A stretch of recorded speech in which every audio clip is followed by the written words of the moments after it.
हाँ जी, today is day 14 of the fast track revision series for CA final FM January 2026 students. अभी तक हमने 7 चैप्टर्स कर लिया है। उस 7 चैप्टर में अगर आपको कोई भी डाउट है, please ask me in the Telegram discussion group. Sir कैसे डाउट्स हो सकते हैं? कांसेप्ट को लेके कोई डाउट हो सकता है, क्वेश्चन सॉल्विंग को लेके हो सकता है, कोई एडजस्टमेंट को लेके हो सकता है या फिर इंस्टीट्यूट ने ये क्यों किया, ये क्यों नहीं किया, ये भी क्वेश्चंस हो सकते हैं। Please ask me relevant questions and only focus now on January 2026 ठीक है? आपको बस क्या करना है, आपको ये वीडियोस देखने हैं एंड उसके बाद क्वेश्चन सॉल्व करने हैं। सर राइटिंग प्रैक्टिस करनी है क्या? हाँ, करने जो भी हार्ड सम्स आपको लगते हैं उसके राइटिंग प्रैक्टिस कर लेना। हमारा टारगेट है इस सीरीज से मिनिमम 90 मार्क्स आए, चाहे 10 भी बच्चे देखें, 20 बच्चे देखें, 1000 बच्चे देखें। कोई भी देखे, मेरा टारगेट है जो भी बच्चे देख रहे हैं, उनको 90 मार्क्स मिनिमम मेरे को लेके आना है एएफए में, ठीक है? आप ये टारगेट लेके चलो एंड आएगा, गारंटी है मेरा, ठीक है? बस मैं जो बोल रहा हूँ वो फॉलो करते जाओ। क्वेश्चंस वैसे प्रैक्टिस करो, हो जाएगा। सर आज कौन-सा चैप्टर करेंगे? आज करेंगे international financial management. Easy chapter है, बहुत ईज़ी है, बट एक ही प्रॉब्लम है ये लेंथी है। ये chapter advance capital budgeting chapter ये सारे चैप्टर्स क्या थोड़े लेंथी है, इसमें टाइम लग जाता है। यहाँ पे आप करोगे मेरे को मन है कि आप 3-4 क्वेश्चन ज़्यादा प्रैक्टिस करना, ठीक है? Why? Because it will make a habit of writing and आप बहुत जल्दी से कर पाओगे। वरना चैप्टर में कुछ नहीं है ये दोनों चैप्टर्स में, बट ईज़ी है, ठीक है? अगर आप चैनल में नए हो तो आप मेरे बारे में थोड़ा सुन लो। मैं हूँ अमन अग्रवाल, आपका दोस्त, आपका mentor and I am a CA final and a CFA tutor, ठीक है?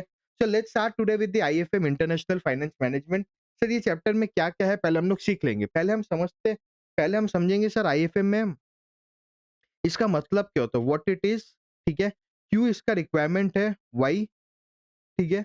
फिर हम समझेंगे कि भाई एक यहाँ पे फैक्टर्स क्या-क्या होते हैं इन्वॉल्व्ड, ठीक है? What are the factors involved? इसमें मेन फैक्टर कैसे कैलकुलेट किया जाता है, व्हाट मतलब आप अगर आईएफएम का ये चैप्टर में what is the main formula कैसे हम कैलकुलेट कर लेंगे, ठीक है? फिर हम समझेंगे cash management and inventory management इस पे, बराबर? चैप्टर बहुत ईज़ी है, बहुत जल्दी चैप्टर हो जाएगा। सर हम ये चैप्टर पढ़ भी क्यों रहे हैं? इंटरनेशनल फाइनेंस मैनेजमेंट, ये हम पढ़ भी क्यों रहे हैं? देखो, हम अभी तक क्या-क्या पढ़ लिए? हम अभी पढ़ लिए कि भाई अगर मेरे को पैसा इन्वेस्ट करना है, तो मेरे लिए 2 चैप्टर है that is portfolio and the mutual funds. Sir अगर मेरे को कोई कंपनी को एक्वायर करना है, मेरे लिए वो मर्जर एंड एक्विजिशंस है। सर अगर मेरे को कोई हेजिंग करना है, स्पेक्युलेट करना है, मेरे लिए वो डेरिवेटिव्स वाले चैप्टर है, बराबर? सर अगर मेरे को फॉरेन एक्सपोज़र कुछ लेना है, तो मेरे लिए फॉरेक्स है। अगर मेरे को सीएफए इंस्टीट्यूट को पेमेंट करना है, सीएमए इंस्टीट्यूट को पेमेंट करना है, एसीसी वाले को पेमेंट करना है, तो मेरे लिए फॉरेक्स है। तो हर एक चैप्टर का रेलेवेंस है।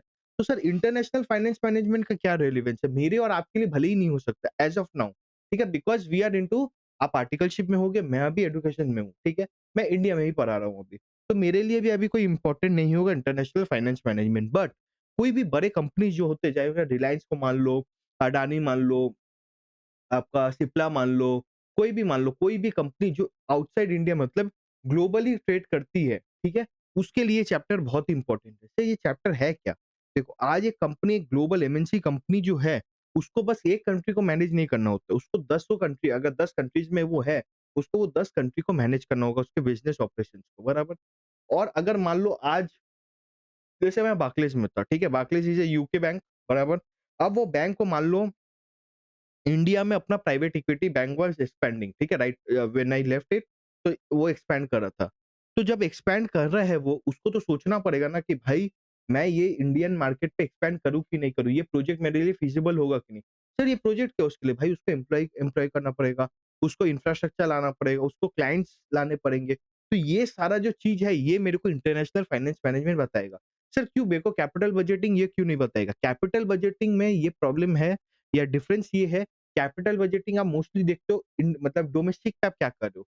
डोमेस्टिकली आपके लिए कौन-सा प्रोजेक्ट वायबल है, कौन-सा नहीं है।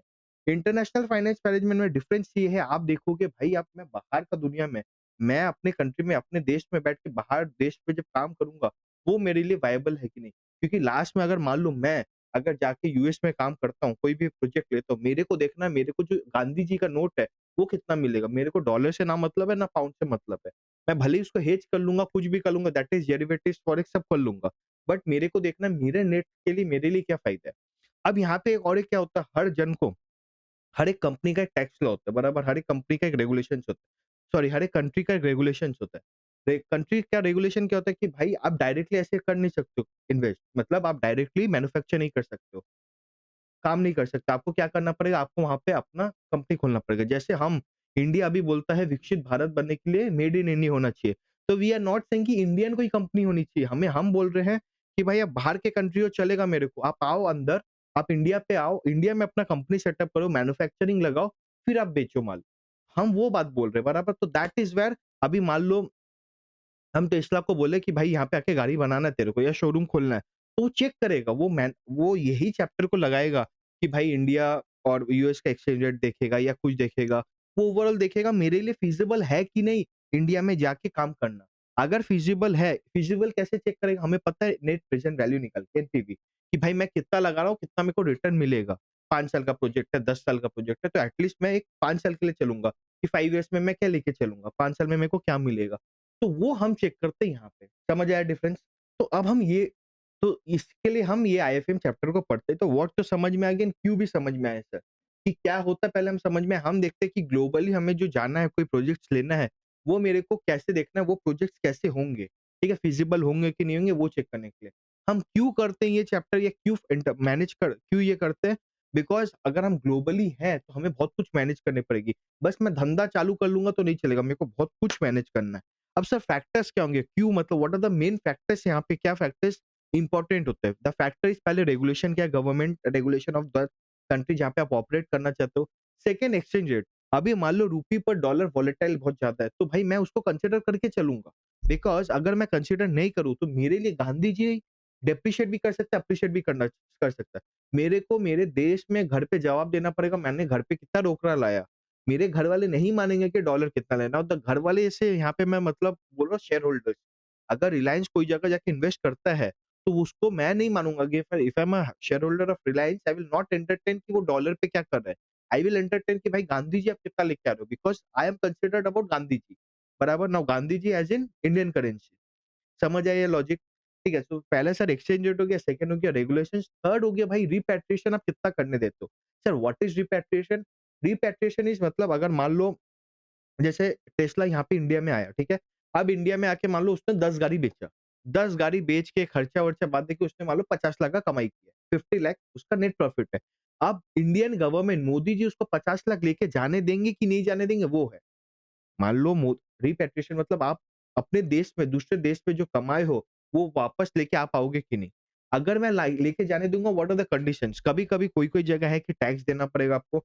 जैसे जर्मन की कोई एक कंट्री है जहाँ पे क्या होता है टैक्स ज़ीरो है, बट अगर आप वो पैसा लेके जाओगे कहीं पे, ठीक है, कंट्री का मैं नाम भूल गया हूँ, बट अगर वो लेके जाओगे तो वहाँ पे टैक्स देना पड़ेगा आपको, ठीक है, रिपैट्रिएशन टैक्स बोलता है। तो वो चीज़ें देखेंगे, अच्छा फिर कोई रेगुलेशंस ऐसे तो नहीं है कि भाई मैं टैक्स दे दूँ, कुछ भी दे दूँ बट मेरे को लेके जाना अलाउड नहीं है। अब मान लो मैं जैसे रिलायंस, रिलायंस अगर भालो पूरा दुनिया में काम करता है, कोई एक ऐसी कंट्री है जहाँ पे बोला है कि आप रिपैट्रिएशन इज़ नॉट अलाउड मतलब देश में पैसा लाओगे, लेके नहीं जा सकते हो या लेके जाने का इतना मतलब अनफीज़िबल ये चीज़ है कि आप लेके ही नहीं जाओगे। तो मैं जाऊँगा कि नहीं, वो प्रोजेक्ट लूँगा कि नहीं, वो that is also important. So these are the various factors we look into. अभी आप अगर देखोगे जो भी सारे ईपीसी कंपनीज़ है, ठीक है? मतलब engineering procurement and commissioning companies है, इनका लास्ट कोविड से इनका बहुत अच्छा फेज़ चला बिकॉज़ भाई इंफ्रास्ट्रक्चर धंधा चला अच्छा। Now what they are doing is they are expanding to Africa वगैरह-वगैरह वहाँ पे भी ईपीसी कॉन्ट्रैक्ट्स इन लोगों को मिल रहा है। But when they are going for EPC contracts they are considering कि भाई वहाँ पे what are the regulations not only for doing the business but वो मेरे लिए फीज़िबल है कि नहीं? एक्सचेंज रेट देखूँगा, वोलेटिलिटी देखूँगा, रेगुलेशंस देखूँगा। ऐसा तो नहीं है वहाँ पे पॉलिटिकली अनस्टेबल है मतलब आज जैसे ट्रम्प आया, ट्रम्प आके बोल दिया भाई ये होगा, टैरिफ होगा। Now the market is very volatile. आप जाके आज ही तुरंत इन्वेस्ट नहीं कर सकते हो। मान लो अगर ट्रम्प जी जनवरी में आके बोल देते भाई मैंने बोला है 100% लगाऊँगा तो लगाऊँगा। तब मैं बोलता कि भाई ठीक है मैं यूएस में जाके प्लांट बिठाऊँगा। कल को आके वो बोलता कि नहीं बिठाऊँगा, कल को आके बोलता टैरिफ रुक गया, कल को आके बोलता टैरिफ 50% कभी 150 मतलब कि there are lot of noise going around, you don't know कि क्या करना है। तो when this is the market आप बहुत रिस्क ले कंज़र्वेटिव होके चलते हो। आप क्या करते हो भाई मैं करना ही नहीं है मेरे को कुछ, चुपचाप देखना। नाउ अगर आप ग्लोबल मार्केट्स को भी देखोगे स्पेशली इंडियन मार्केट को भी अभी क्या चल रहा है इंडियन मार्केट में? स्टॉक मार्केट में nothing is happening around. Everyone is waiting and seeing कि क्या होने वाला है। बराबर इसलिए सब कोई कैश में लेके बैठे हुए हैं। सो फैक्टर समझ में आते हैं, एक्सचेंज रेट हो सकता है, रिपैट्रिएशन के क्या कंडीशंस है, ये हो सकता है, रेगुलेशंस क्या है, वो हो सकता है। सर कैलकुलेशन कैसे करेंगे? मेजरली हम यहाँ पे एडजस्टेड प्रेजेंट वैल्यू निकालेंगे, ठीक है? एडजस्टेड प्रेजेंट वैल्यू क्या होता है सर? नेट प्रेजेंट वैल्यू जैसे होता है but there is a difference. कैसे होता है वो कैलकुलेशन पे देख लेंगे। अभी क्या होता है जब मैं अगर मान लो टेस्ला बैठ के उसका मालिक एक ही है, बराबर एलन मस्क। उसको मतलब है वो ग्लोबली जैसे अगर आप देखोगे ज़ोमैटो का चलो लेट्स टेक इंडियन एग्जांपल जो भी अभी ई-कॉमर्स वेबसाइट ई-कॉमर्स जो भी कंपनीज़ है ज़ोमैटो पकड़ लो, स्विगी पकड़ लो, बिग बास्केट ब्लिंकिट वगैरह जो जो भी है, इनका जो वेयर हाउसिंग है फ्लिपकार्ट मान लो, अमेज़न मान लो, इनका जो वेयर हाउसिंग है, this is a central warehousing. क्यों सा सेंट्रल वेयर हाउसिंग है? Because it is very difficult to manage decentrally. अब मान लो मेरा एक सेंटर है जयपुर में, ठीक है? मैं मुंबई में बैठ के पढ़ा रहा हूँ, ठीक है? अभी जयपुर को अगर मैं सेंट्रली कनेक्ट नहीं करूँ, मेरे को रिक्वायरमेंट पता नहीं चलेगा वहाँ पे कितने बुक्स मेरे को सप्लाई करने हैं, वहाँ पे कितने स्टूडेंट्स एनरोल हो रहे हैं, वहाँ पे स्टूडेंट्स का रिक्वायरमेंट क्या अगर मेरे को उसको फ़ोन करके बार-बार पूछना पड़े, दैट इज़ वेरी डिफिकल्ट। तो मैं क्या चाहूँगा, मैं एक सेंट्रली एक सॉफ्टवेयर बनाना चाहूँगा, कि भाई मैं यहाँ पे क्लिक करूँगा जयपुर तो मेरे को दिख जाएगा उसका सिनेरियो क्या कैश है उसके पास, क्या एनरोल हुए हैं, क्या प्रॉब्लम्स है, सब कुछ। तो सेंट्रली में ये बहुत फ़ायदा होता है। जैसे कि अब इंटरनेशनल फाइनेंस मैनेजमेंट में क्या सेंट्रली काम आएगा? भाई एलन मस्क जब इंडिया में एक कंपनी खोल रहा है, शोरूम खोल रहा है, उसको मैटर करता है भाई मेरा इन्वेंटरी क्या है वहाँ पे। वो ऐसे फ़ोन नहीं करेगा इंडियन सीईओ को भाई आपके पास कितना वो है। वो टोटली सेंट्रली चेक करेगा कि भाई अच्छा इसके पास 10 स्टॉक है, अभी ये 5 हो जाएगा तो मैं इसको रिफ़िल करूँगा। याद है कॉस्टिंग में याद है अगर आप इंटर में पढ़ के आ रहे हो आपको याद थोड़ा भी रहे, हम क्या करते हैं मिनिमम ऑर्डर क्वांटिटी देखते हैं वगैरह जो भी ये सब चीज़ें देखते हैं। सो दीज़ आर द फैक्टर्स जिनके लिए हम ये इंटरनेशनल फाइनेंस मैनेजमेंट करते हैं। पहले तो हम देखते हैं भाई प्रोजेक्ट लेना चाहिए कि नहीं लेना चाहिए। लेने के बाद हम चलते हैं इसको मैनेज कैसे करें? आज मैं यूएस में बैठ के इंडिया में धंधा कैसे करूँ? इंडिया में बैठ के यूएस में धंधा कैसे करूँ?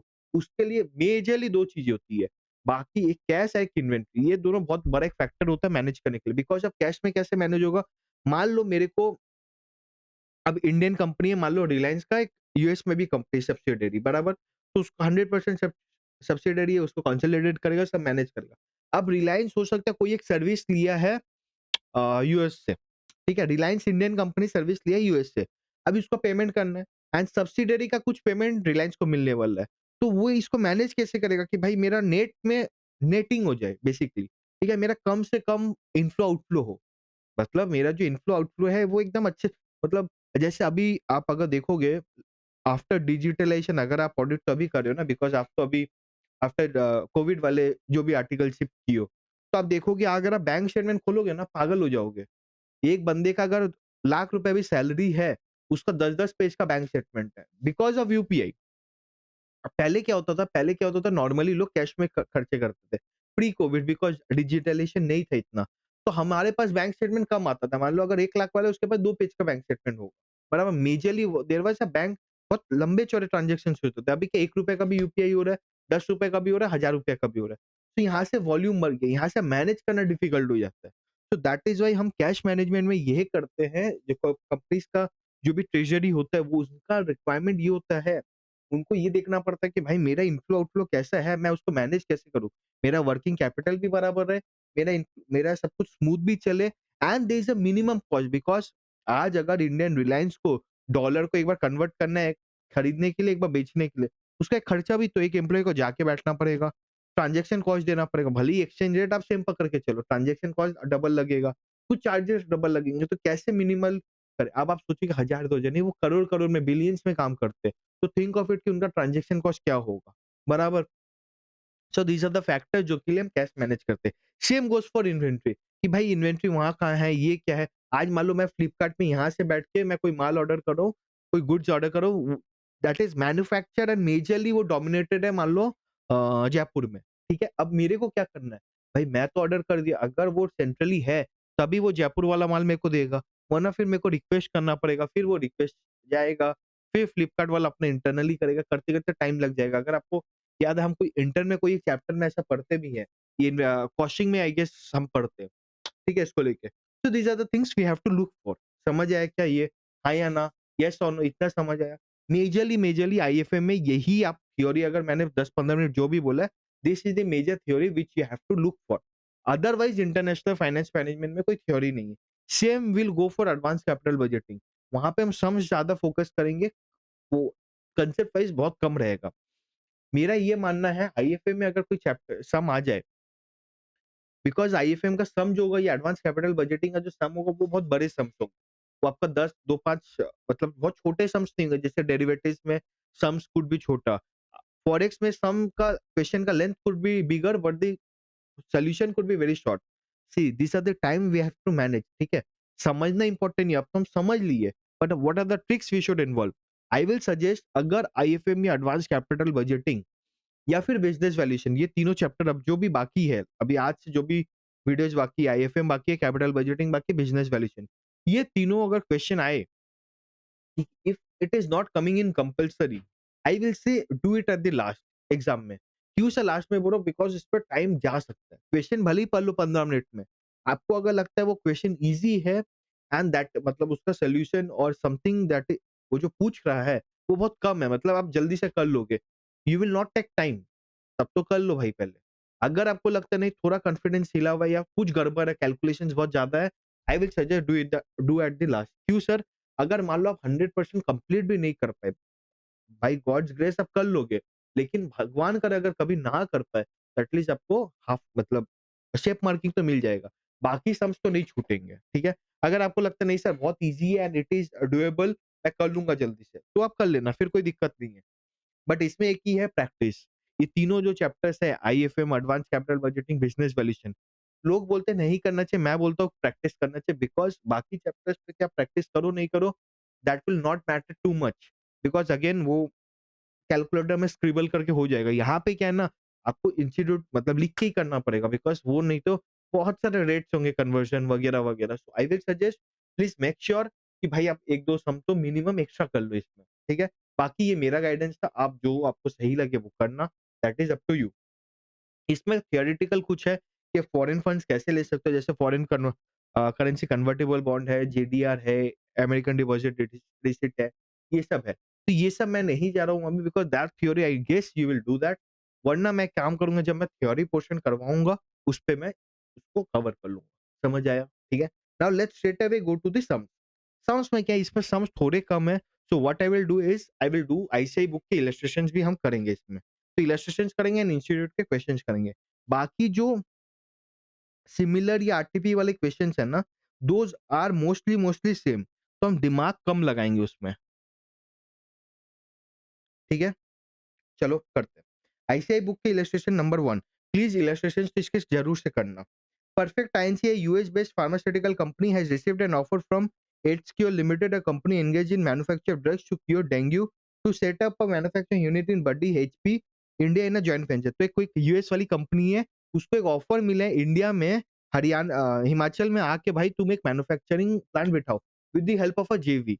जैसे रिलायंस बहुत सारे ऐसे जेवीस पे एंटर करता है, ठीक है? अभी फैशन में Reliance retail is entering into a lot of क्या बोलता है, लॉट ऑफ डील्स जेवी में। Just for your knowledge.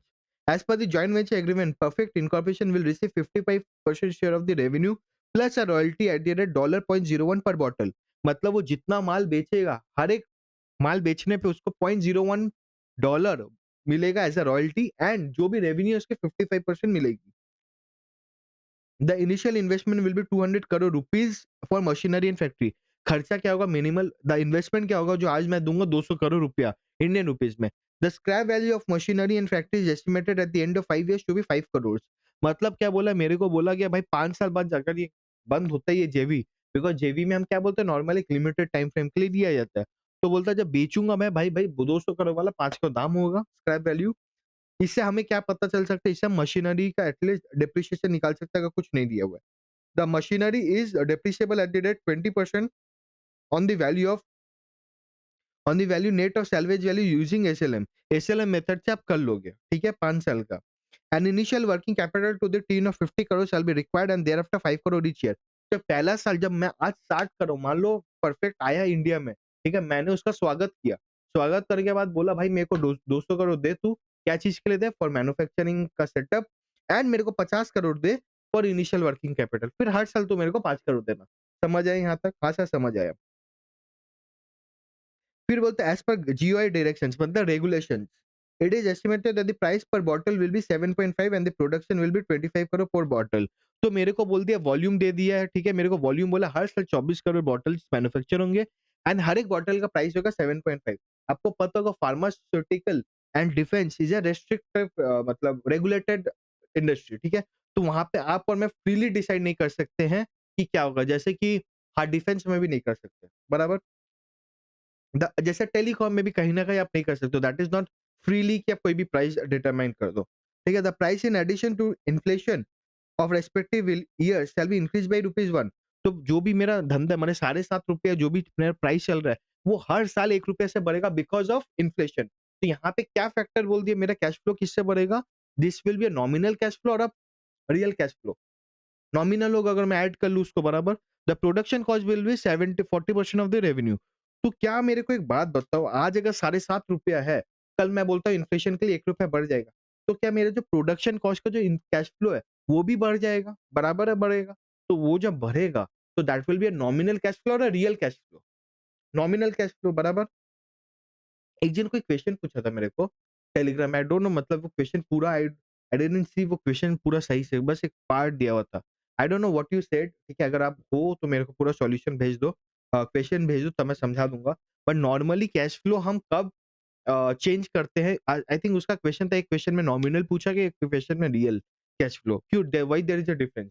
Now I don't know the full question, I have not seen that, मतलब क्वेश्चन मेरे को नहीं दिखा था। तो वहाँ पे 2 ही चांस हो सकते हैं। एक हो गया कि आपका जो डिस्काउंट रेट है, वो आपको रियल पक रहा है तो आप कैश फ्लो रियल पकड़ोगे, या फिर आपको खुद ही बोला कि आपको बोला कन्वर्ट करके करना। तो that will be depending upon totally upon question, कि क्वेश्चन क्या बोलता है। अगर आपका डिस्काउंट रेट दिया हुआ है रियल, तो कैश फ्लो रियल पकड़ोगे। नॉमिनल दिया हुआ है तो नॉमिनल पकड़ोगे। बराबर? तो देरी मतलब यहाँ पे, और अगर क्वेश्चन में बोल दिया कि भाई आपको कन्वर्ट करना है, नॉमिनल कैश फ्लो लेना है, या कोई ऐसा दिया हुआ है, तो आपको वही करना होगा। ठीक है? The applicable tax rate in India is 30% and 35% in US. 30 and 35% है, and there is a double taxation avoidance agreement between India and DTA है।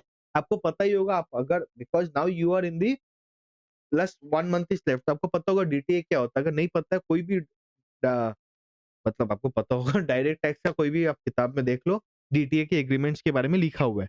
बेसिकली क्या होता है, मैं आपको एक जगह टैक्स दूँगा, दोनों जगह टैक्स नहीं दूँगा, सिंपल ये मतलब है। According to the agreement tax credit shall be given in the US for the tax paid in India. मतलब आप भारत में जो पैसा टैक्स दोगे, उसका क्रेडिट आपको यूएस में मिल जाएगा, बराबर। In both the countries the taxes shall be paid in the following year in which the profit have arisen और रेमिटेंस रिसीव्ड। मैंने जिस साल पैसा कमाई किया उस दिन टैक्स देना पड़ेगा। The spot rate of dollar is ₹57। एक डॉलर मतलब ₹57। The inflation in India 6%, expected to decrease by 0.5% every year and 5% in US. तो अभी इंडिया का इन्फ्लेशन है 6%, वो बोलता है 0.5% हर साल कमेगा, ठीक है? एंड यूएस में क्या है 5%। As per the policy of government of India, only 50% of the share can be remitted in the year in which they are realised and remaining in the following year. मतलब जितना आप कमाए हो, ठीक है? उसका जो शेयर है, उसका 50% आप इस साल लेके जा सकते हो एंड बाकी बैलेंस आप अगले साल लेके जा सकते हो। मतलब अगर ₹100 टोटल कमाई है, उसका ₹50 आपका 55 हक था। तो 55 का 50% you can take it today and 55 का balance you can take it next year, ठीक है? Though WACC of perfect incorporation is 13%, but due to the risky nature of the project, it expects a return of 15%। मतलब भाई वो overall तो उसका 13% का धंधा है, बट वो because of the risky nature of this project उसको 15% चाहिए। Determine with a perfect incorporation should invest in a project और not from subsidiary point of view. भाई वो तो सब्सिडियरी बना के ही काम कर अपना, बराबर, तो उसको लेना चाहिए कि नहीं? तो पहले हम देख लेते हैं एक्सचेंज रेट क्या होगा। सर एक्सचेंज रेट मेरे को अभी का दिया हुआ है, मेरे को जो एक्सचेंज रेट है, वो कब का दिया हुआ है, 57 स्पॉट दिया हुआ है, तो अभी तो 0, बट नेक्स्ट ईयर का मेरे को नहीं दिया हुआ है। सो सर नेक्स्ट ईयर का कैसे निकालें? आपको पता है कि हम एक जो आईआरपी वाला अनकवर्ड आईआरपी होता है, कि वो मेरे को बोलता है you can calculate expected rate with the help of the a, discount rates, ठीक है? या फिर हम ये इन्फ्लेशन वाला भी जो होता है उससे भी निकाल सकते हैं। तो हम पहले क्या करेंगे देख लो, पहले हम एक्सचेंज रेट निकालेंगे। सर एक्सचेंज रेट का फॉर्मूला यहाँ पे दिया हुआ है, हमें क्या बोला है, expected spot rate into current equals to current spot rate multiplied by the expected difference in inflation. तो मेरा क्या आएगा,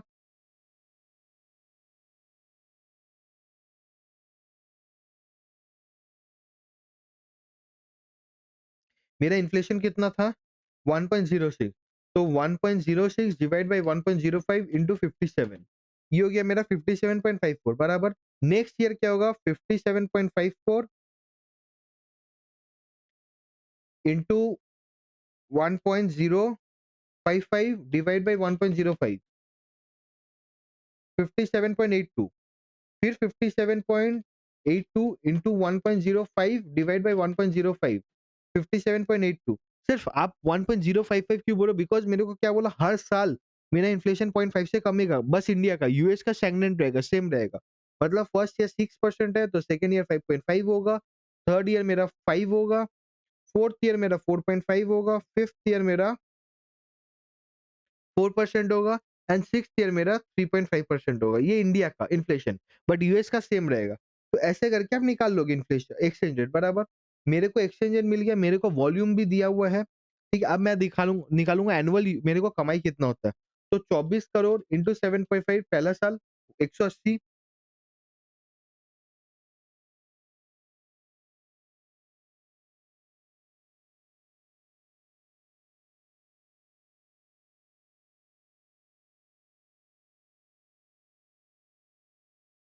ओके।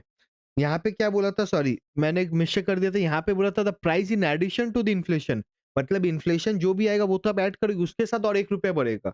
मतलब आज अगर आपका प्राइस 7.5 है, उस पर आप इन्फ्लेशन ऐड करोगे, जो भी आए उस पर और 1 रुपया बढ़ाओगे। तो पहला साल इन्फ्लेशन कितना है, 7.5 प्लस 6% बराबर 7.95 मल्टीप्लाइड बाई 24 190.8। अब नेक्स्ट ईयर क्या होएगा, 24 प्लस 5.5% प्लस 1 रुपया, सॉरी 7.5 प्लस 5.5% प्लस 1 रुपया, 8.92 बराबर। सेम चीज हम करेंगे थर्ड ईयर के लिए, सेम चीज करेंगे फोर्थ ईयर के लिए, फिफ्थ ईयर के लिए। तो मेरे को एनुअल रेवेन्यू मिल गया, उससे मैं कर दूंगा क्या, मेरा 55% रेवेन्यू है, तो ये मेरा जल जाएगा। रॉयल्टी पेमेंट मैं कितना करूंगा पर बॉटल, तो 24 इंटू 0.01 इतना मैं रॉयल्टी हर बार पेमेंट करूंगा। आप उसको रुपी पर करोड़ में निकाल लो, बराबर है। तो टैक्स लाइबिलिटी कितना हुआ, मेरा हिस्सा था 104 टोटल वैल्यू, तो मेरा टोटल इनकम ये है। इसमें एक्सपेंस कितना होगा, मेरा जो भी खर्च रेवेन्यू था उसका 40% बोला था, मतलब 104.94 इंटू 40%, दैट इज 41.98। ऐसे करते करते कर लेंगे। डेप्रिसिएशन मेरे को निकालना है। डेप्रिसिएशन क्या था, 200 करोड़ मैंने इन्वेस्ट किया था, सैलवेज वैल्यू था 5 डिवाइड बाई 5, 39। आप 20% करके भी कर सकते हो, कोई दिक्कत नहीं है। 39 हो गया बराबर। रॉयल्टी डेप्रिसिएशन सेम होगा बिकॉज एसएलआर मेथड बोला है। तो मेरा प्रॉफिट बिफोर टैक्स आ गया, इस पे टैक्स लगाऊंगा तो ये मेरा नेट प्रॉफिट आ गया, बराबर है। समझ आया। अब मेरे को क्या निकालना है, फ्री कैश फ्लो। तो पहला साल जो है स्टार्टिंग में मैं कितना दिया, 250 करोड़ दे दिया। फर्स्ट ईयर में मेरे को रेवेन्यू आया 104.94, रॉयल्टी आया 13.81, मेरा खर्चा लगा 41.98। डेप्रिसिएशन क्या आप कैश देते हो, नहीं, it is not a cash cash expense बराबर, नॉन कैश एक्सपेंस है। तो डेप्रिसिएशन में हटा दूंगा। टैक्स में वर्किंग कैपिटल में 5 करोड़ दिया और मैं टैक्स भी दिया 11.33। तो नेट में मेरा फ्री कैश फ्लो 68.59। सेम मैं third year fourth year fifth year के लिए करूंगा एंड सिक्स ईयर के लिए भी करूंगा। मैंने सिक्स ईयर में जो पेमेंट देना बराबर। तो अब मैं क्या करूंगा, रेमिटेंस मैं कर सकता हूँ। पहला साल तो भाई मैंने 250 करोड़ का वो किया बराबर, 250 करोड़ पहले मेरे को मैंने लाया। तो पहला साल मैं कितना निकाल सकता हूँ, 50%। तो 71.77 इंटू 0.5 दैट इज 35.89। ये अगले साल मैं निकाल सकता हूँ प्लस इसका 50%, 68.59 का 50% दैट इज 34.29। ये वाला फिर यहाँ निकाल सकता हूँ, इसका इसका 50% यहाँ। तो ऐसे करते करते मेरा टोटल रेमिटेंस मैं ये कर सकता हूँ। मैंने जब टोटल रेमिटेंस निकाली, अब मेरे को निकालना है एनपीवी। तो मैंने टोटल क्या रेमिटेंस किया वो है, एक्सचेंज रेट मेरे को दिया हुआ है, तो मैं डॉलर पे क्या रेमिटेंस करूंगा वो भी मैं निकाल लिया। अब टैक्स कितना लगेगा यूएस में,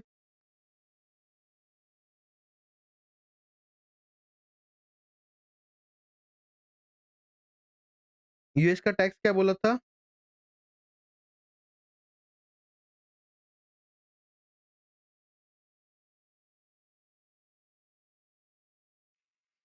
in both the countries tax shall be paid in the following year in which the profit है वेरिजन और रेमिटेंस रिसीव। तो रेमिटेंस कब रिसीव हुआ, ये मेरे को बोला कि भाई जिस साल मिलेगा उसके अगले साल फॉलोइंग ईयर पे दे पाऊंगा बराबर। तो फॉलोइंग ईयर क्या हुआ, आज मेरे को मिला इस साल फर्स्ट ईयर पे, तो इसका टैक्स मैं कब दूंगा, अगले बार। तो 6.24 इंटू 35 होगा लगता है, 6.24 इंटू 35 दैट इज 2.18 बराबर। इसका मेरे को 30% में 35 मैं दूँगा यहाँ पे, इसका दूँगा यहाँ, इसका यहाँ, इसका यहाँ, इसका यहाँ, बराबर? आप मेरे को क्या बोला था यूएस में आप जितना टैक्स क्या दोगे, क्रेडिट जितना मिला उसका फ़ायदा मिल जाएगा। तो इंडियन टैक्स का आप क्रेडिट ले लोगे यहाँ पे बराबर, तो नेट टैक्स आप ये दोगे 2.18 माइनस 1.96 ये माइनस ये मतलब 1 माइनस 2 दोगे बराबर? तो नेट कैश फ्लो क्या हो जाएगा 6.24 12.14 माइनस 0.22 ये मतलब ए और ये अगर बी मान लो तो ये ए माइनस बी हो जाएगा बराबर? इसका प्रेजेंट वैल्यू आप निकालोगे, ठीक है? तो मेरा नेट प्रेजेंट वैल्यू मैं निकाल लिया। तो अगर मेरा नेट प्रेजेंट वैल्यू नेगेटिव है तो क्या मेरे को ये प्रोजेक्ट लेना चाहिए? नहीं, बिकॉज़ भाई मैं तो देखता हूँ कि भाई मैं अगर कहीं इन्वेस्ट करता हूँ, मेरे को पॉजिटिव मेरे को फ़ायदा मिले, मैं नुकसान करने के लिए तो काम नहीं करूँगा, तो ये मेरे लिए नुकसान है। समझ अभी सर ये क्वेश्चन अगर आ गया देखो, तो भाई इतना तो आपको करना पड़ेगा इसलिए मैं बोल रहा हूँ राइटिंग प्रैक्टिस। तो मेरे को कैसे पॉइंट ऑफ व्यू समझो, पहले मेरे को बोला determine whether perfect income invest in a project और नॉट। आप सिंपल ये सोच के रखो, हम जब नॉर्मल क्या करते, जब हम ये international finance management and capital budgeting ये सब सोचो आप अकाउंट्स करो सिंपल 95% अकाउंट्स ही इसमें और कुछ नहीं है बस प्रेजेंट वैल्यू निकालना है भाई आप एक इनकम स्टेटमेंट डाल लो बराबर मेरे को एनपीवी निकालने के लिए क्या चाहिए मेरे को फ्री कैश फ्लो चाहिए अगर आपको सिक्योरिटी वैल्यूएशन वाला चैप्टर याद है हमने बोला था कि भाई आपको अगर आज वैल्यू निकालना है क्या करना है आप क्या करोगे कैश फ्लोज को फोरकास्ट करो उसका प्रीव्यू निकाल लो खत्म ठीक है? एनपीवी में भी वही होता है, आप क्या करते हो? पीवी निकालते हो आपके इनफ्लोज से माइनस आप कितना आउटफ्लो किए हो। नेट प्रेजेंट वैल्यू, ठीक है? प्रेजेंट वैल्यू निकालो, उसको माइनस कर दो इन्वेस्टमेंट से जो भी आपका आज आउटफ्लो हुआ है। फायदा है तो आप लो, नहीं फायदा है तो मत लो। तो मेरे को यही निकालना था, मेन था एनपीवी निकालना। नाउ एनपीवी के लिए मेरे को क्या निकालना पड़ेगा? Sir free cash flow. Free cash flow कैसे निकालेगा? मेरे को इनकम स्टेटमेंट बना के निकालेगा। तो अब इनकम स्टेटमेंट नॉर्मल बना लो। सर एक्सचेंज रेट ऐसे बनाना है क्या? आई विल नॉट से कि बनाना है। ये परचेज़ पैरिटी हमने आईआरपी जो बोला, वो आईआरपी भी गलत नहीं था। हमने बोला इंटरेस्ट रेट से करना है। अभी आपको ये पता है आईआरपी है, परचेज़ पैरिटी थ्योरी है और वो इंटरनेशनल फिशर इफेक्ट है। इंटरनेशनल वाला क्या बोलता है परचेज़ पैरिटी बोलते हैं इंटरेस्ट रेट का डिफरेंशियल का ये होता है। जो इंटरेस्ट रेट डिफरेंशियल होता है उससे ही आपका एक्सपेक्टेड स्पॉट रेट निकलता है। तो उस हिसाब से आपने एक्सचेंज रेट निकाल लिया। एक्सचेंज रेट निकाल लिया तो आपने सेल निकालने मेन प्राइस यहाँ पे था प्राइस का प्राइस निकालना। तो ओनली कंसर्न वाज़ यहाँ पे प्राइस। प्राइस क्या बोला था पहला साल ₹7.5 होगा प्लस एनी इन्फ्लेशन, ठीक है? ये क्वेश्चन थोड़ा मेरे को जो मैं स्किप कर गया यहाँ पे क्या बोला? It is estimated that the price per bottle will be 7.50 and the production will be 24 crore bottle per year. The price in addition to inflation of respective years shall be increased by one each year. The production cost shall be 40% of the revenue. अब अगर आप मेरे को ये concern है अगर आप मेरे को बस ये कंसर्न था अगर आप प्राइस को बढ़ा रहे हो ठीक है आप अगर इन्फ्लेशन को ऐड कर रहे हो आपको ₹1 यहाँ पे ऐड करना चाहिए मेरा ये कंसर्न है ठीक है अगर बिकॉज फर्स्ट ईयर में पहले इन्फ्लेशन आप क्यों बोलोगे आप मैं तो ये सोचूंगा ना 24 पे बेचेगा भाई आज जब मैं बात कर रहा हूँ तो 20 मेरे हिसाब से ये 7.5 ही लेना चाहिए था ठीक है price per bottle at least for the first year second and onward सही है कि जो भी प्राइस है उस पर इन्फ्लेशन ऐड करो प्लस भाई ₹1 तो 7.5 प्लस 5.5 क्योंकि इन्फ्लेशन कितना होगा नेक्स्ट ईयर 5.5 बराबर मैंने ऐड किया plus ₹1 that is 8.92 that is correct यहाँ second year onward it is correct but मेरे को फर्स्ट ईयर का थोड़ा खर्रा बिकॉज मेरे को लगता है कि भाई अगर मेरे को बोला प्राइस पर बॉटल ये होना चाहिए तो उस पे मैं इन्फ्लेशन ऐड करके बात खत्म कर दूंगा अगर सर आप बोले नहीं नॉर्मल 24 लेके चलूंगा अगर आप बोले इन्फ्लेशन ऐड करना फिर ₹1 क्यों ऐड नहीं करे हो बिकॉज क्या बोला यहाँ पे क्वेश्चन में the price in addition to the inflation of the respective year उस साल का इन्फ्लेशन के साथ आप ₹1 और बढ़ाओगे तो अगर मैं उस साल का फर्स्ट ईयर में मैं इन्फ्लेशन को ऐड कर रहा हूँ तो मेरे को लॉजिकली ₹1 भी ऐड करना चाहिए दिस इज द ओनली वेग area what I felt in this question ठीक है कि एक्सचेंज यहाँ पे प्राइस पर बॉटल में ये थोड़ा गड़बड़ करके रखा है बाकी ठीक है अगर ऐसा क्वेश्चन और भी देख लेना और भी हम देख लेंगे अगर ऐसे सेम चीज है तो हम यही पकड़ के चलेंगे ये करना है but again from my perspective it is वेग लॉजिकल है ना आप देखो ठीक है बाकी सब सही था कि इन्फ्लेटेड सेल्स रेवेन्यू निकालना है मेरे को बोला ही गया था 55% शेयर ऑफ रेवेन्यू अब यहाँ पे भी एक पॉइंट है नॉर्मली हम क्या बोलते हैं कि भाई प्रॉफिट्स का हिस्सा रहेगा यहाँ क्या बोला 55% शेयर ऑफ रेवेन्यू इसलिए मैं बोल रहा हूँ क्वेश्चन जब भी पढ़ो प्लीज मार्किंग करके चलोगे तो आगे आप बहुत ईजी रहेगा आपके लिए बराबर इलेस्ट्रेशन वन समझ आया ठीक है सर अब इलस्ट्रेशन 2 करते हैं। It's Entertainment Limited, an Indian amusement company, is happy with the success of its water park in India. The company wants to repeat its success in Nepal also, where it is planning to establish a grand water park with world-class amenities. The company is also encouraged by a marketing research report on which it just spent 20 lakh 20 lakh अभी normally खर्चा किया, ठीक है, ये sunk cost है अगर कुछ भी बात हो तो। जैसे अभी संक कॉस्ट क्या होता है, जो खर्चा मतलब प्रोजेक्ट बिना उसका कोई फायदा नहीं है, मतलब पुराना खर्चा पकड़ के चलो। The estimated cost of construction would be Nepali रूपी, ऑब्वियसली उस करेंसी का ही होगा, तो बोलता है 450 करोड़, मतलब नेपाली रूपी में 450 करोड़ का आपका खर्चा है अगर आप कंस्ट्रक्ट करते हो। And it will be completed in 1 year time, 1 साल में कंप्लीट होगा। मतलब अगर आज आप दियो रुपया तो 1 साल में कंप्लीट होगा। Half of the construction cost will be paid in the beginning, starting में आप कर दोगे माइनस 225 करोड़ और लास्ट में करोगे 225 crore, the rest at the end of the year.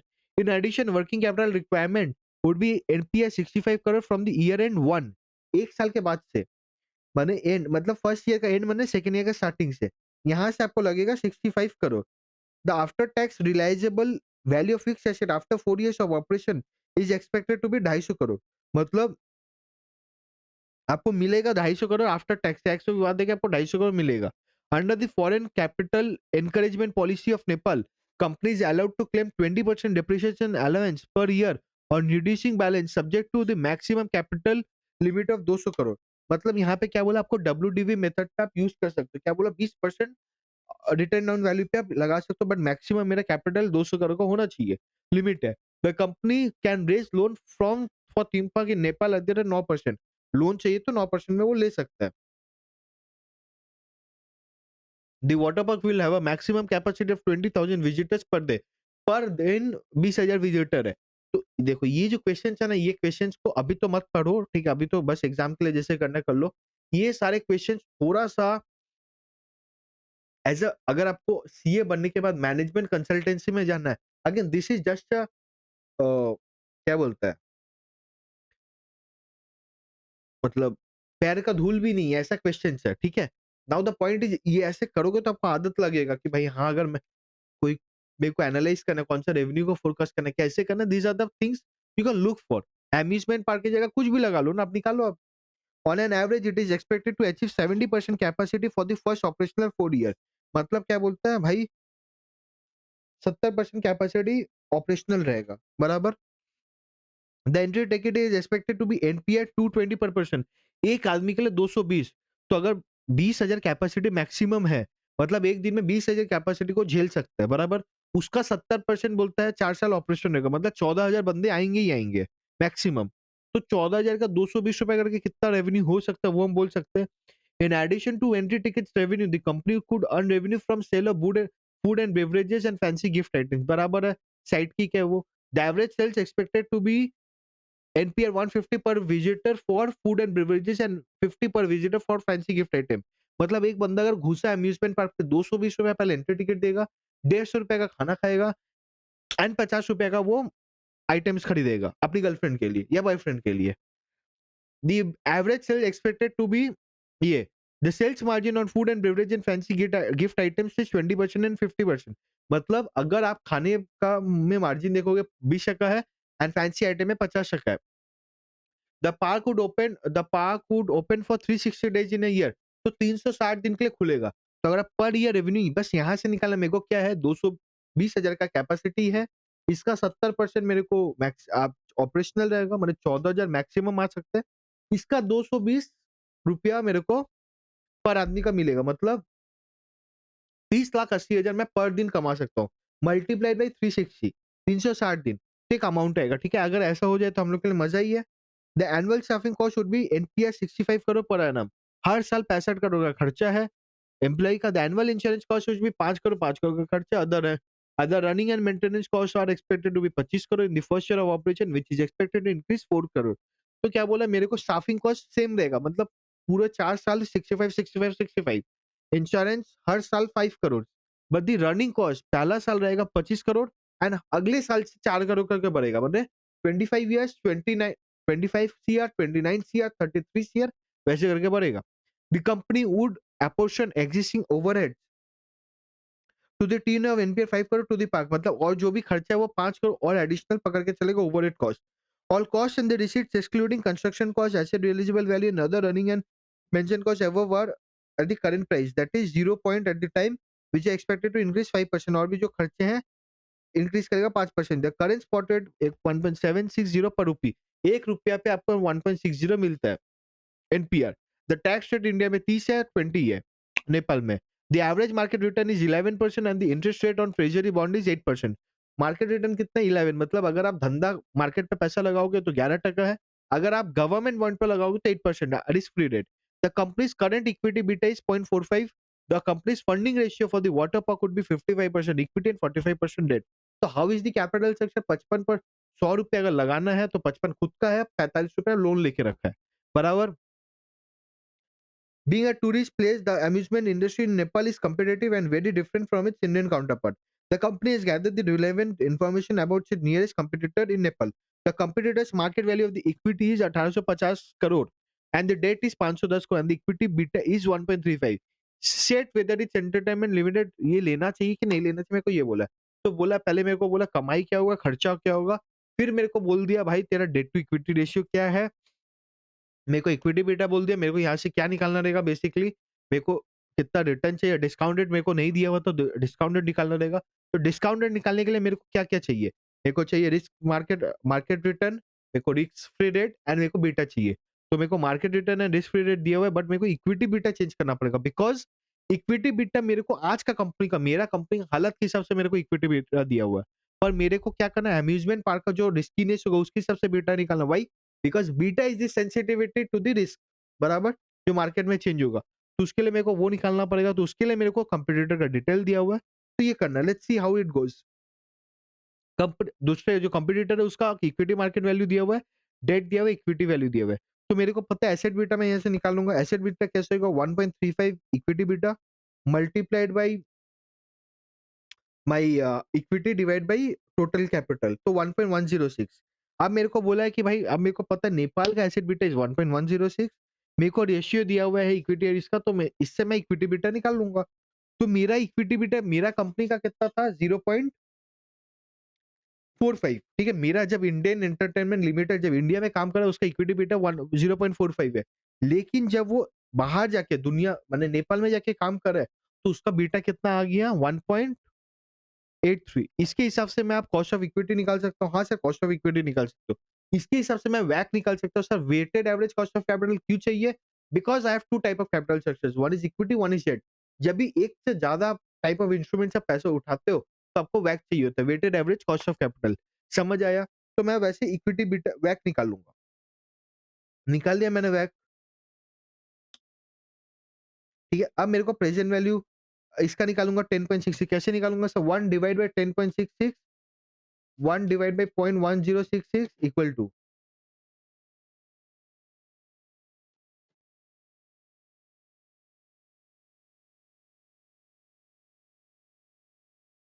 ठीक है, 1.1 1.1066 डिवाइड बाय इक्वल टू.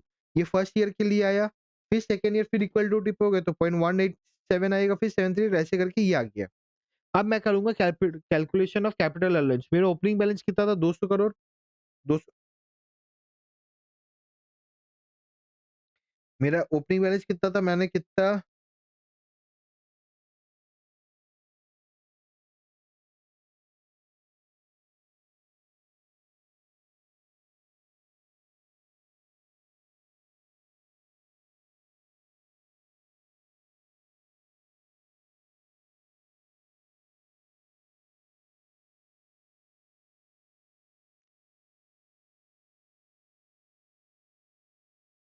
देखो मेरा 450 करोड़ तो ये था, ठीक है, टोटल खर्चा. बट मेरे को बोला गया था maximum to capital limit of 200 crore, तो 200 करोड़ पे ही आप डेप्रिसिएशन चार्ज कर पाओगे. तो फर्स्ट ईयर पे क्या हुआ? 200 करोड़ मैंने लिया कि maximum, because that is the maximum capital limit. उसका 20%, दैट इज 20% दिया हुआ है ना रेट यहाँ पे. हाँ 20%, तो 40 करोड़, 160. अभी 160 का 20%, 128 का 20%, ऐसे करके मेरे को डेप्रिसिएशन डेप्रिसिएशन मिल गया. नाउ लेट्स सी मेरा प्रेजेंट कैश फ्लो कैसे होगा. मेरे को एक्सपेक्टेड एनुअल विजिटर्स दिया हुआ है 14,000 इंटू 360. 50,40,000, ठीक है? एंट्री टिकट प्राइस दिया हुआ है मेरे को। तो फर्स्ट ईयर में क्या होएगा मेरे को ये बताओ? मेरे को क्या बोला था? मेरे को बोला था एंट्री टिकट क्या 220 है,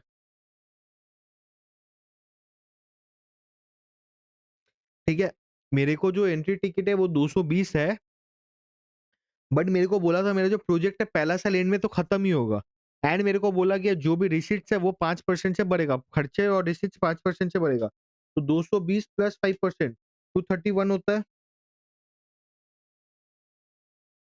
और किससे बढ़ेगा बोला मेरे को?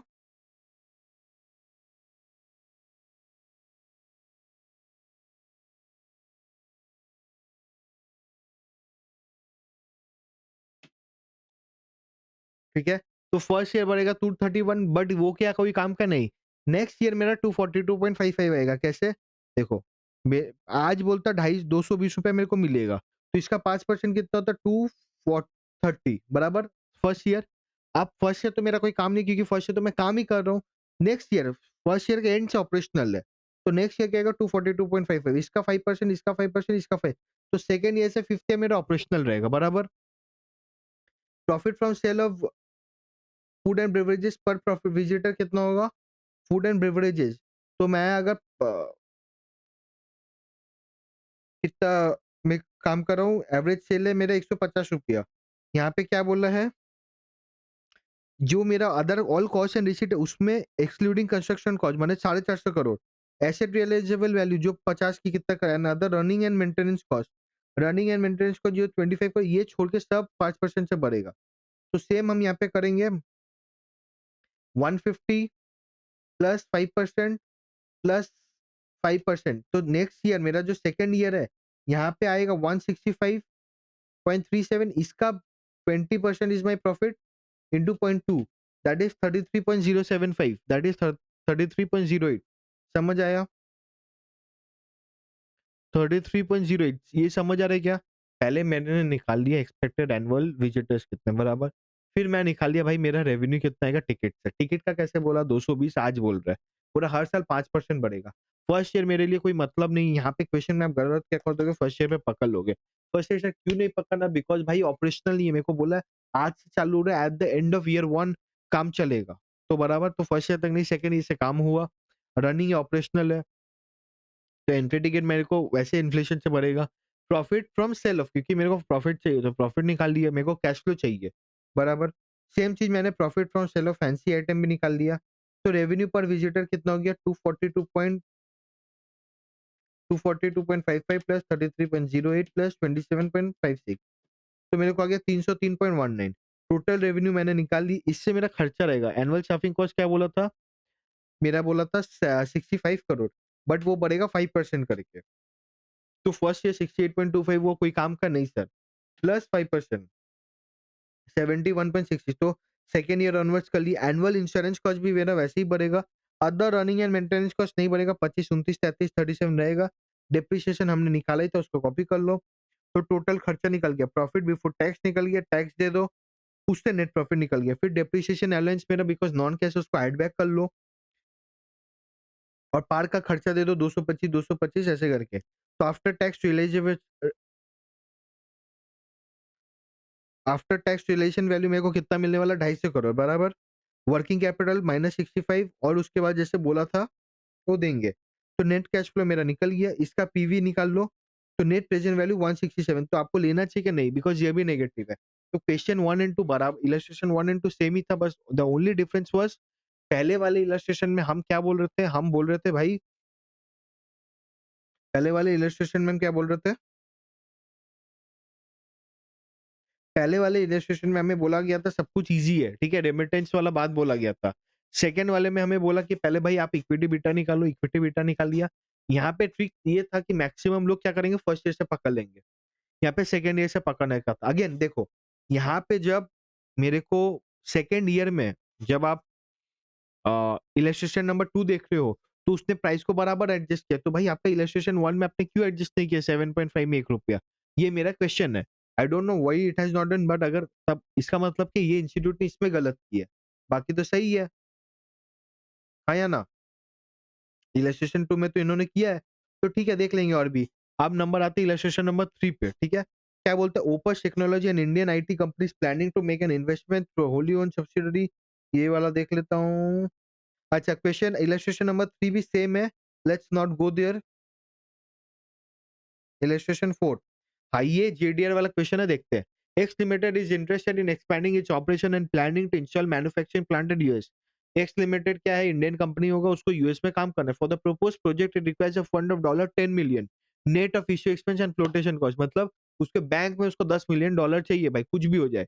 The estimated flotation cost is 2%, तो खर्चा लगेगा 0.2। अगर मेरे को नेट में 10% 10 मिलियन चाहिए और मैं 2% खर्चा है, तो मैं नेट मेरा ग्रॉस इशू कितना करूंगा, 10 डिवाइड बाई 0.98, मतलब मैं 10.204 करूंगा, याद है?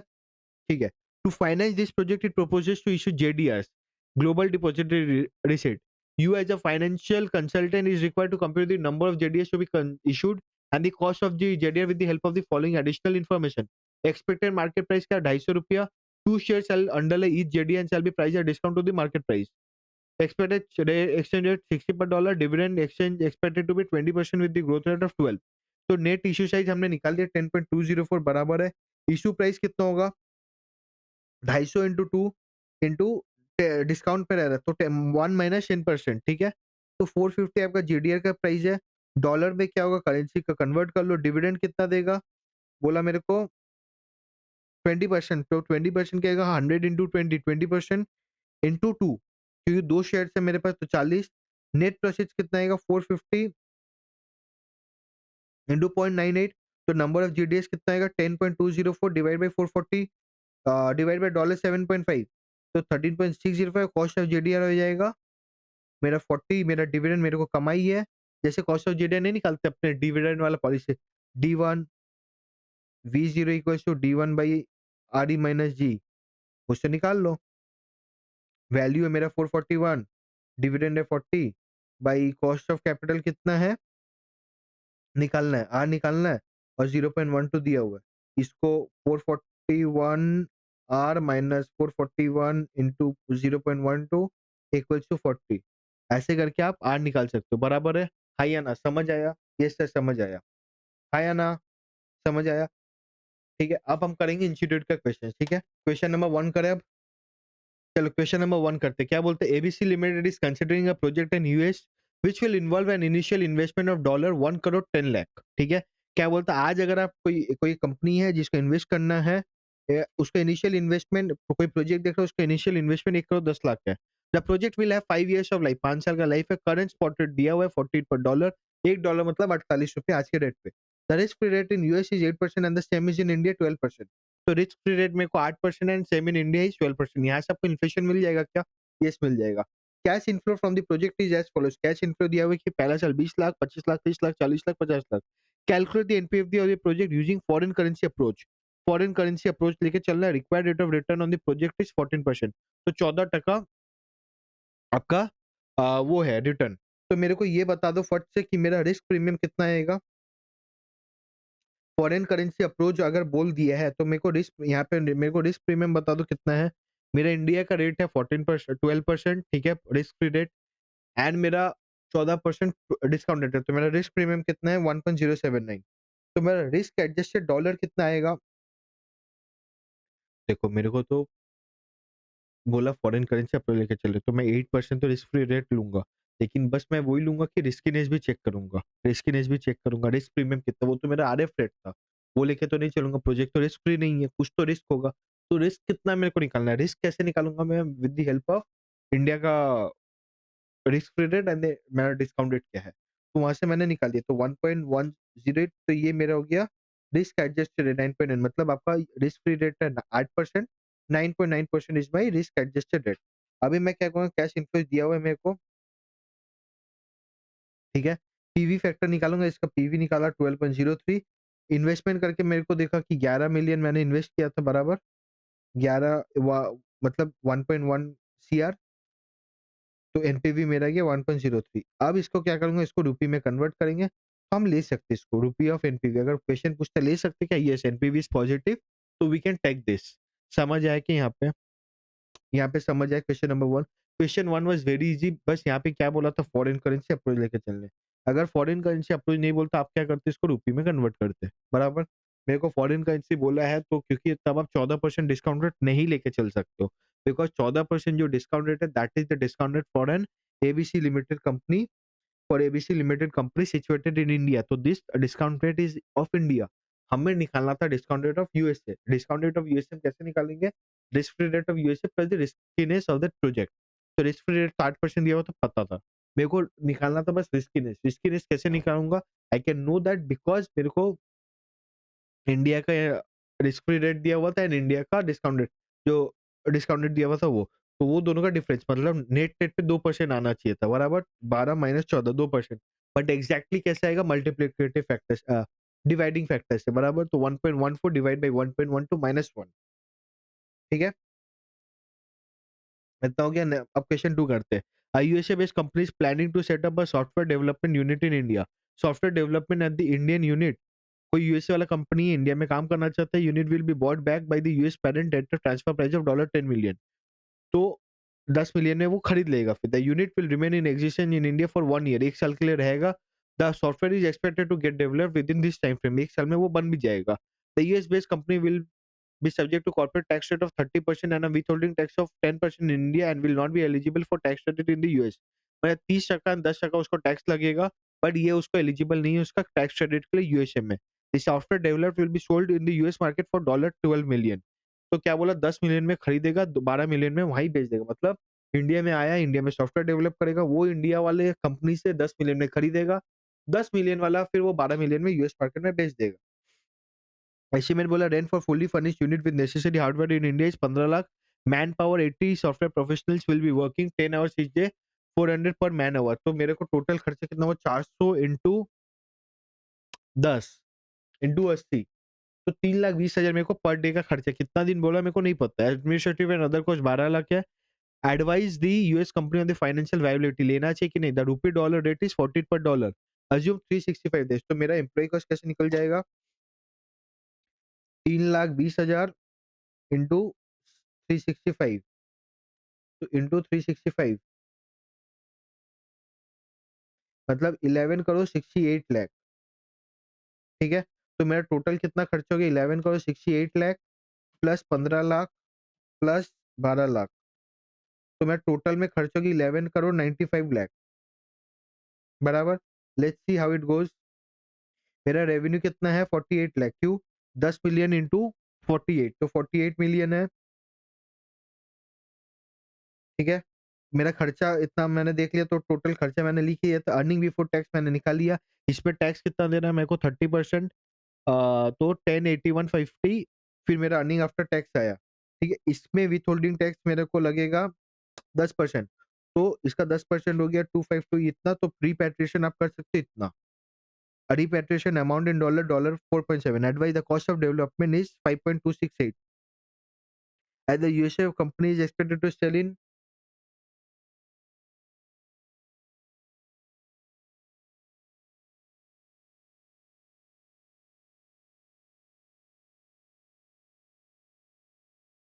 ठीक है? एज द यूएसए कंपनी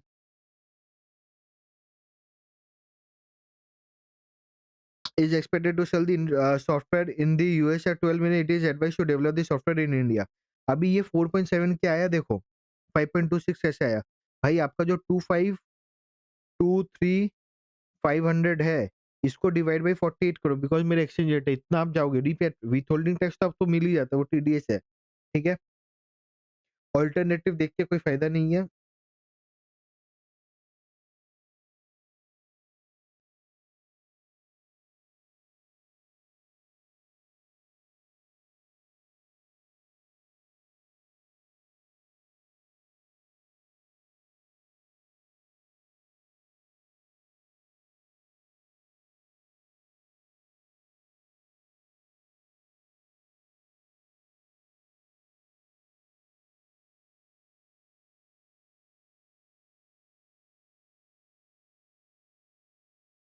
ठीक है, देखो क्या हुआ है, जो ये लोग ने 3 तरह का से ऑप्शन दिखाया, ठीक है? हमें क्या बोल दिया था, हमें बोला था कि भाई जो भी टैक्स दोगे आपको कोई क्रेडिट नहीं मिलेगा।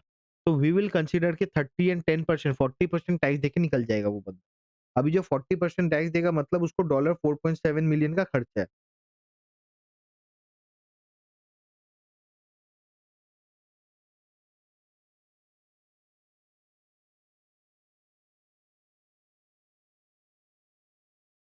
बराबर? डॉलर 4.7 वो लेके जा सकता है। समझ में आया? वो 12 मिलियन में बेचेगा। तो सही है। ठीक है, ये समझ आया? आया ना? समझ आया, ठीक है। ये बोलता है अगर फॉरेन सब्सिडी टैक्सेस नहीं लेता ये वगैरह, आई डोंट थिंक ये सब करना चाहिए बिकॉज़ हमें ऑलरेडी इंस्टीट्यूट ने बोल दिया है कि भाई आपको टैक्स नहीं, मतलब आपने जो दिया है वो आपको वापस नहीं लेके जाने मिलेगा, बराबर? उसका कोई क्रेडिट नहीं मिलेगा। तो सिंपल मैं क्या करूँगा, मैंने भाई 10 मिलियन लेके आया, मैं लेके जा पा रहा हूँ 4.7 मिलियन, बराबर? बराबर है ना आपका फॉरेन सब्सिडी? मैं 10 मिलियन लेके आया था, 10 मिलियन इंटू 48 में ये लेके आया था, मैं लेके जा पा रहा हूँ 4.7 मिलियन, तो मेरा खर्चा कितना लगा? 10 माइनस 4.7 दैट इज़ 5.3, ये मेरा खर्चा लगा। मैं 5.3 को मैं बेच पा रहा हूँ कितना पे? 12 मिलियन पे, तो मेरा ये फ़ायदा ही है। सेकंड वाले पे क्या बोल रहा है कि ये लोग बोल रहा है भाई आप अ, पहला वाला पे अल्टरनेटिव पे बोल रहा है आप टैक्सेस नहीं दोगे विथहोल्डिंग, और ये बोल रहा है विथहोल्डिंग टैक्स देने के बाद फिर आप कॉर्पोरेट टैक्स दोगे। तो दिस टू सॉल्यूशंस कोई इर्रेलेवेंट है, मैं क्यों कंसीडर करूँ जब मेरे को इंस्टीट्यूट ने ऑलरेडी बोल दिया है कि भाई आपको टैक्सेस देना ही पड़ेगा एंड उसको आप क्रेडिट नहीं ले पाते हो, तो ये करके निकाल लो। Question number 3, XY Limited is engaged in large retail business in India. It is contemplating for expansion in a country of Africa by acquiring a group of stores having the same line of operations as of India. The exchange rate for the currency of the proposed African country is extremely volatile. बहुत volatile है. Rate of inflation is presently 40% per year. तो एक साल में 40% का inflation है. Inflation in India is currently 10% per year. India में inflation 10% है. Management of XY limited expects this rates likely to continue for the foreseeable future. ये होने वाला है, ऐसा इन्फ्लेशन रहने वाला है. एस्टिमेटेड प्रोजेक्टेड कैश फ्लोज मेरे को रियल टर्म्स में बोला है, real terms. Now this is important, ये मेरे को रियल टर्म्स में बोले in India as well as African country for the first 3 years of the project are as follows. XY Limited assume the year 3 nominal cash flows will continue to be earned each year indefinitely. अब यहाँ पे देखो क्या बोला कि बोला भाई पहले तो ईयर 0 1 2 3 जो भी बोला ये रियल कैश फ्लो बोला.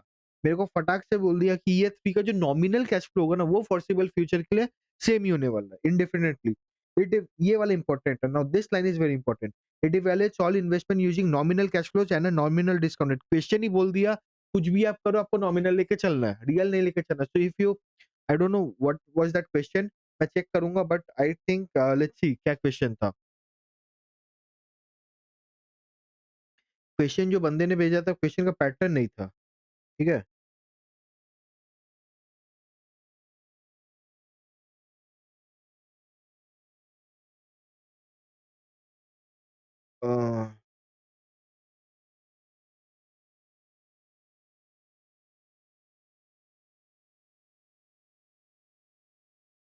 आई डोंट नो कि कौन सा क्वेश्चन है because I don't see it. ठीक है बट जो भी है, because I I I know that it is an international finance वाला या आईएफएम वाला क्वेश्चन है, बट क्या क्वेश्चन है मेरे को नहीं पता. उसने एनपीवी का फोटो भेजा है. तो भाई जो भी हो आप हो प्लीज भेज देना तो मैं बता दूंगा. ठीक है. African rand cash flow are converted into rupee and a discount rate at the adjusted inflation rate. All cash flow for these projects will be discounted at the rate of 20% to reflect its high risk. ठीक है. Ignore taxation calculation of NPV. तो पहले मेरे को NPV, पहले मेरे को inflation in India निकालना है. पहला साल पे क्या इन्फ्लेशन बोला है? 10%. तो फर्स्ट ईयर 10%, सेकेंड ईयर क्या होगा? 1.10 into 1.1 1.21 into 1.10 that is 1.331. Same होगा इसके लिए. पहला साल कितना है? 40%. 1.4 इंटू 1.4 इंटू 1.4. ये मेरा इन्फ्लेशन आ गया. एक्सचेंज रेट कैसे निकालेगा? As per IRP. आईआरपी आज मेरे को एक्सचेंज रेट दिया हुआ था ना, कहाँ दिया हुआ है?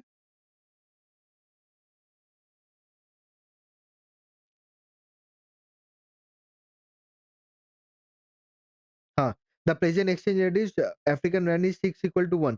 तो अभी 6 है तो इसके हिसाब से मैं फर्स्ट ईयर निकालूंगा, सेकंड ईयर निकालूंगा, थर्ड ईयर निकालूंगा. सर कैसे निकालूंगा? सिंपल है. 1.40 डिवाइड बाई 1.10 इंटू 6, 7.636 है, मल्टीप्लाइड बाई फिर इसको इंटू 1.96 डिवाइड बाई 1.21, 9.79 आया. फिर 12 2.744 divide by 1.331 into 6 that is 12.3696, ठीक है। ऐसे करके एक्सचेंज रेट निकाल लिया मैंने। यहाँ पे आप कैश फ्लोज क्या आएगा, रियल मेरे को बोला था इसको नॉमिनल में कन्वर्ट करना है, तो 50,000 आज तो मेरा कोई इन्फ्लेशन नहीं है, सेम रहेगा। 1500 मल्टीप्लाइड बाई आपका ये क्या नाम है, नॉमिनल किसका लेना है मेरे को, किस पे दिया हुआ था ये मेरे को कैश फ्लोज दिया हुआ था इन इंडियन करेंसी, तो मेरे को इंडियन करेंसी में ही लेना है। मेरे को ये 1500 प्लस 10%, 1650, 2000 प्लस 10% प्लस 10%, ठीक है, दैट इज 1.21 इंटू 2000, ये करना है फिर 1.331 इंटू 2500, ये करके मेरा रुपी टर्म्स वाला आ गया। Cash flow in African rand same है, इसका करके नॉमिनल आ जाएगा। इन इंडिया में करूंगा मैं, तो क्या है ये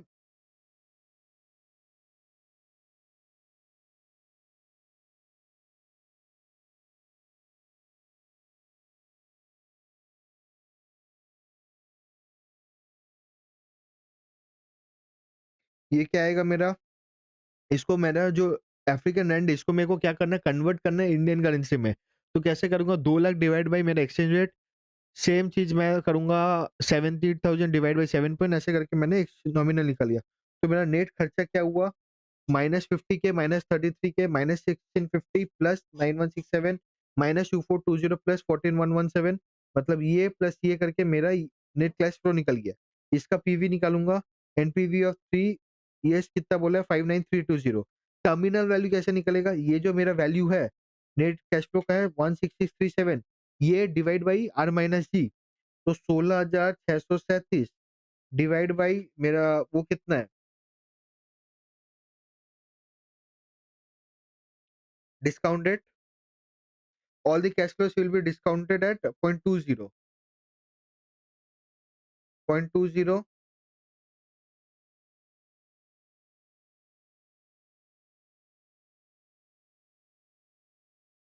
ठीक है। मेरा ग्रोथ दे दिया, तो 16,637 डिवाइड बाई 0.20 मल्टीप्लाइड बाई 0.579, तो ये आ गया मेरा 48,164, ये वैल्यू बराबर। तो ठीक है, अब ये 59320 प्लस 40, तो मेरा ये 11,156, ये मेरा टोटल एनपीवी है, तो मेरे को लेना चाहिए।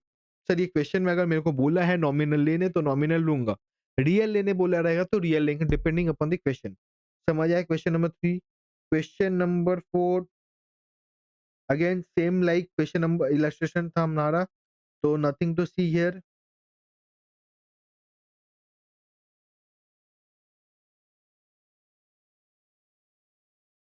क्वेश्चन नंबर 5 देख लेते हैं। क्वेश्चन नंबर 5 क्यों देखेंगे, बिकॉज ये एमआईआर का modified internal rate of return का question. Normal internal rate of return हम क्या बोलते हैं, my PV of inflows should be equal to my PV of inflow should be equal to my PV of outflows, बराबर। यहाँ पे modified में क्या होता है, मेरा जो टर्मिनल कैश फ्लो है उसके साथ मैं इनिशियल आउटले को देखता हूँ।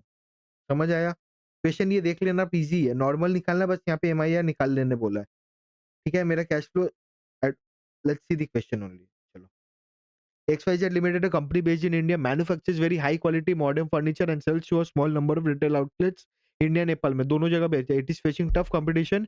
Recent studies on marketability of products have clearly indicated that the customers are now more interested in variety and choice rather than exclusivity and exceptional quality. Since the cost of quality wood in India is very high, the company is reviewing the proposal for import of woods in bulk from Nepali supplier. उसको लेना चाहिए कि नहीं वो सोच रहा है. The estimate of net Indian and Nepalese currency दिया हुआ है. Cash flows in nominal terms दिया हुआ है, ठीक है। ये दोनों नॉमिनल में दिया हुआ है। The following relevant, XYZ limited evaluates all investment by using a discount rate of 9% per annum, जो भी करता है 9% पे वो रेट लेता है। All Nepalese customers are invoice in NC, तो हर एक नेपाली को मतलब वो एक्सटर्नल फॉरेन करेंसी में ही इनवॉइस होता है। NC cash flows are converted to India at the forward rate and the discounted at the Indian rate, तो फॉरवर्ड रेट पे वो क्या करता है, कन्वर्ट करता है, मतलब वो हेज कर लेता है अपने आप को, एंड डिस्काउंट करते हैं इंडियन रेट पे 9 टका पे।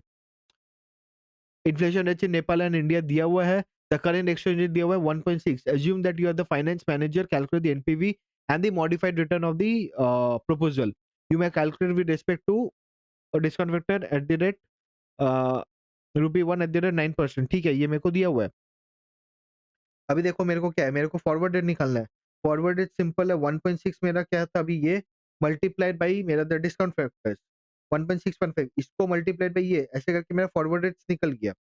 इसको मैं कन्वर्ट करूंगा मेरा जो मेरा नेपालीज़ करेंसी इसको मैं कन्वर्ट कर लूँगा।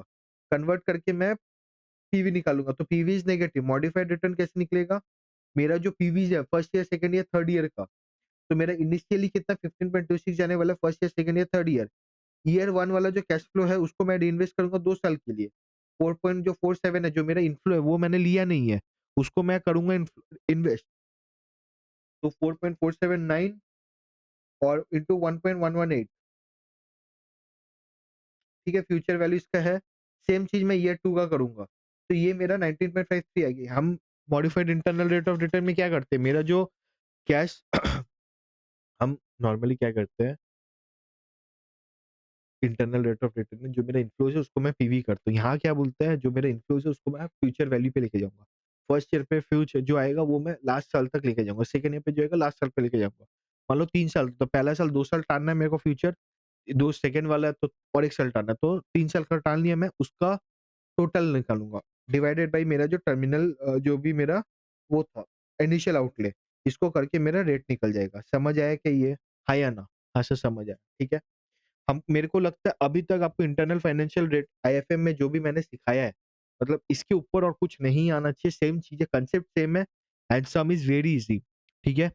तो आपको थोड़ा दिमाग लगा के बस 2-4 क्वेश्चन ज़्यादा प्रैक्टिस करो, हो जाएगा। बाकी कोई भी डाउट है you know where to ask, ठीक है? आज के लिए इतना ही रखेंगे, मिलते हैं नेक्स्ट वीडियो में, तब तक के लिए एन्जॉय करें एंड क्यूरियस रहे because curiosity will help you discover interest and grow in your life.